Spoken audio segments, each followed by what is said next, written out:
আমার ভীষণ ভয় করছে রে। আমি না বুঝতে পারছি না আমার বাচ্চাটা ডেভেলপমেন্ট ঠিক মতো হচ্ছে কিনা। কি হয়েছে? আমি তো কিছু বুঝতে পারছি না, আমাকে বুঝিয়ে বল। স্নিগ্ধা,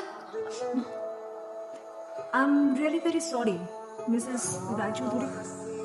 তুমি একটি অপদার্থ। আমাদের 4 পুরুষের বিজনেস তাকিয়ে দেখো।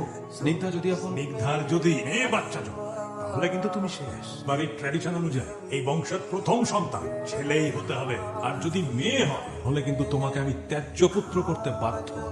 কথাটা মগজে ঠুকিয়ে নিও। না, একটা কথা না জিজ্ঞাসা করে পাচ্ছি না, আগে তো আপনার এত বড় একজন ডাক্তারকে দেখিয়েছিলেন, তাহলে আমার কাছে কেন আসলো?